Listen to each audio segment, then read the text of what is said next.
እንቅልፍ በኦርቶዶክስ አስተሳሰብ ወይም ደግሞ ኦርቶዶክሳዊ መጽሐፍ ቅዱሳዊ ሐሳብ የሚታየው እንቅልፍ የሚባሉት ሶስት ነገሮች ናቸው። እንቅልፍ የሚባሉት እነዚህ ምንድናቸው? አንደኛው ኃጢአት ነው። እንቅልፍ የሚባለው ኃጢአት እንቅልፍ ነው። ስራ ለመስራት መጀመሪያ ማድረግ ያለብን መንቃት ነው። ኃጢአት እንቅልፍ ነው።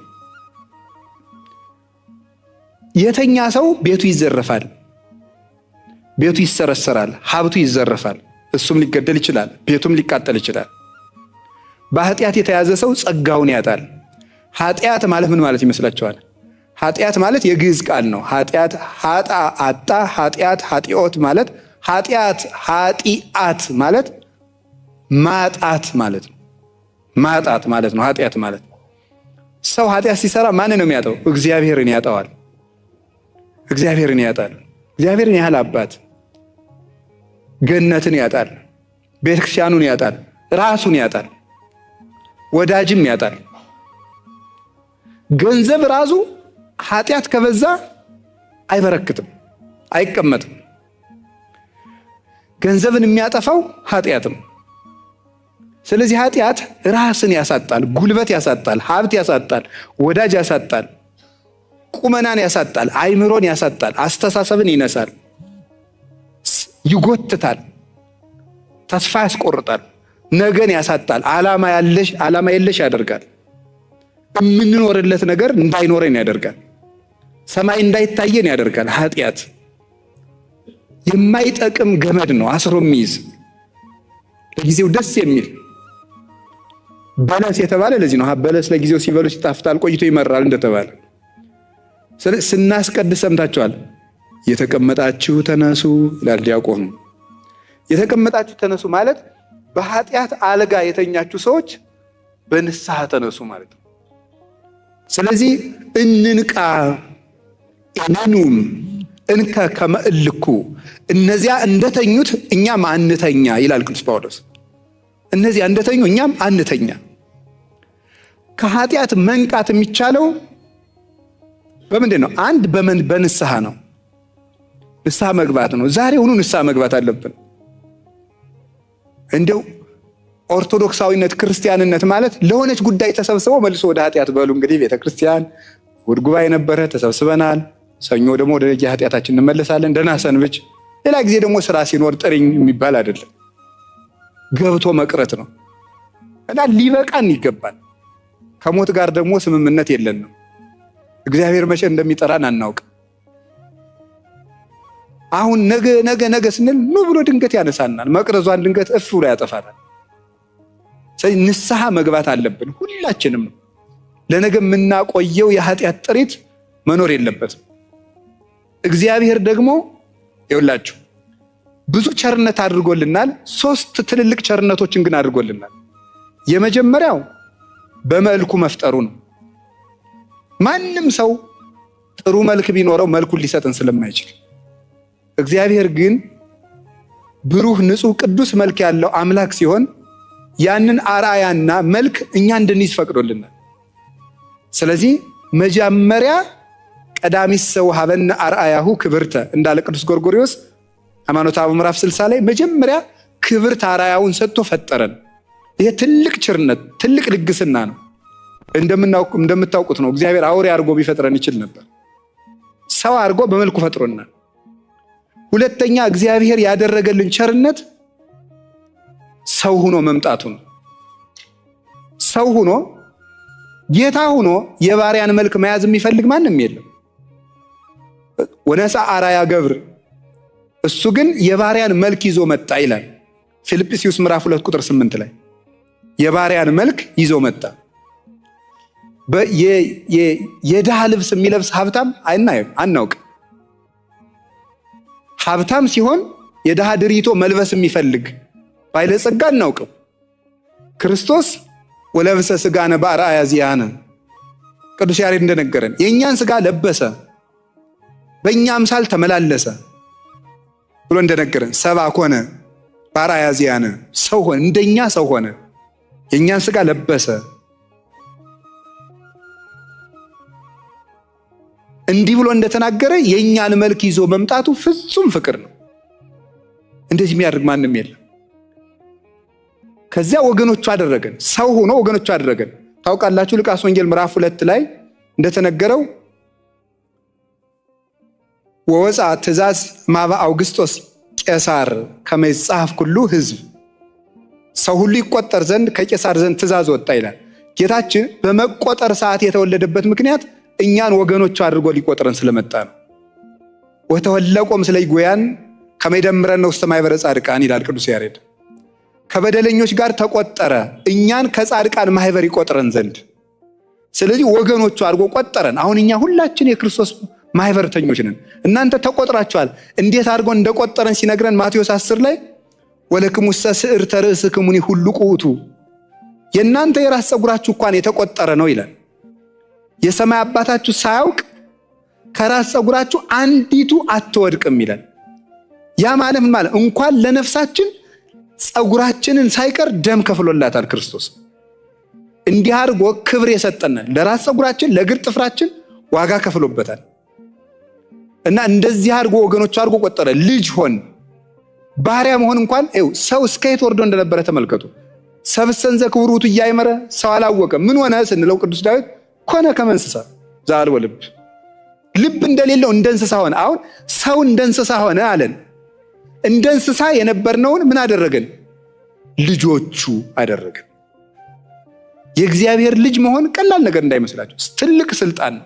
በምድርም በሰማይም የፈለገውን ያህል ስልጣን ቁጠሩ፣ የእግዚአብሔር ልጅ መሆንን የሚያህል ስልጣን የለም። ልጆቹ አድርጎናል። ሶስተኛ እግዚአብሔር ያደረገልን ቸርነት በንስሐ ያደረገልን ይቅርታ ነው። እንግዲህ በአርአያዬ በአምሳሌ ፈጥሬያችኋለሁ፣ እሱን ተዋችሁት።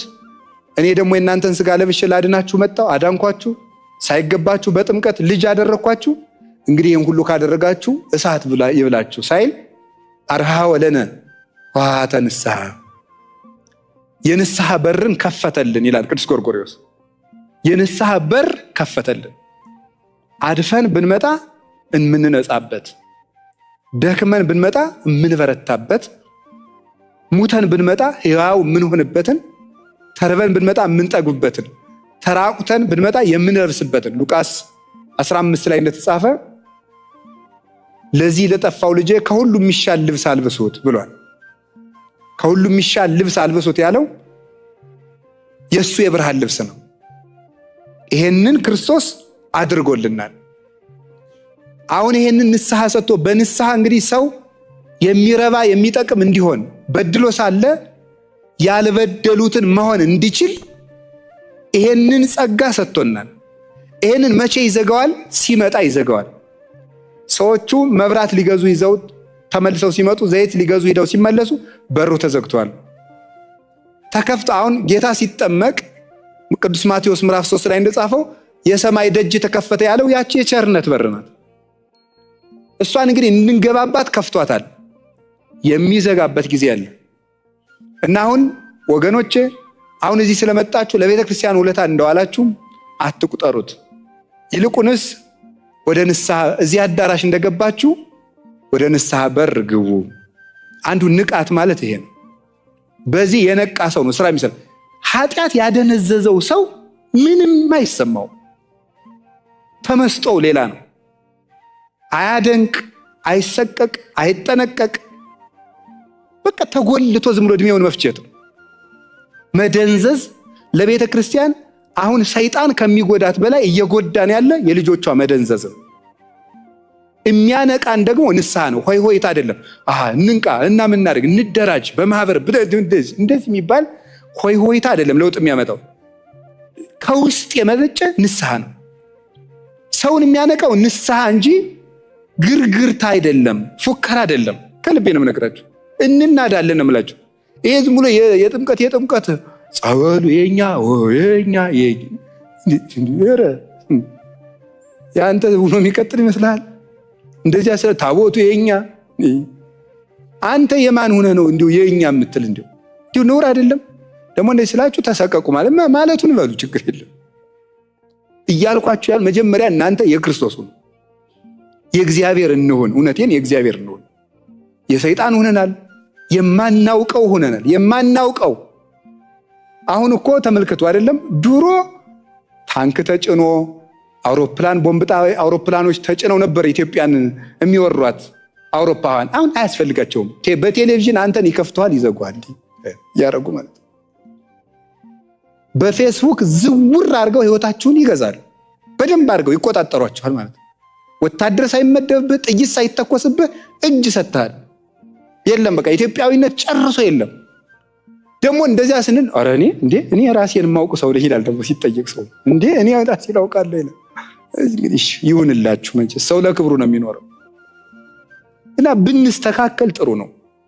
በታምር እግዚአብሔር እንዲሁ ዝም ብሎ ኮሽ ባለ ቁጥር እንዲህ ያለ አባት አሉ እንደዚህ ያለ ገዳም ክርስትና እጃችን ውስጥ ያለ ነገር ነው። ተጎልተን የሆነ ሰው ለውጥ እንዲያመጣልን እንፈልጋለን። ራሳችን ተጎልተን ኃጢአታችን እየሰራን በለመድነው ኃጢአት እየተንከባለን የሆኑ ሰዎች ብቻ ተደራጅተው ለውጥ እንዲያመጡልን እንፈልጋለን። ምንም ይመጣ የለም። የሚመጣው ራሳችን ስንሰራ እና ንቁ። እውነቴን ነው። ተስፋለን እንዲሁ ከዛሬ እስከ ሰሞኑን ንስሐ ያልገባችሁ ካዋላችሁ ጥሩ እድል ነው። ብፁዕ አባታችን እንኳን ይህን ጉባኤ ያዘጋጁት ለሳንቲም ብቻ ሳይሆን ለነፍሳችሁ እንድታስቡ። የምትቀድሙት እናንተ ናችሁ። እግዚአብሔር በንስሐ ያንቃን። የሚቀበል አባት አለን። አይዟችሁ፣ የሚቀበል አባት አለን። እኔ በጣም አንድ ቅዳሴ ስሙ በደንብ ጥሩ ነገር ቀርቦልናል። ቅዳሴ ስናስቀድስ መጀመሪያ የምትመጣ አለች ምን እለዋለሁ እሑድ ሲባል ቅዳሴን ገብነው ኩሉ ዘገብራ ለጽድቅ ጻድቅ ውእቱ ወዘያከብር ሰንበተ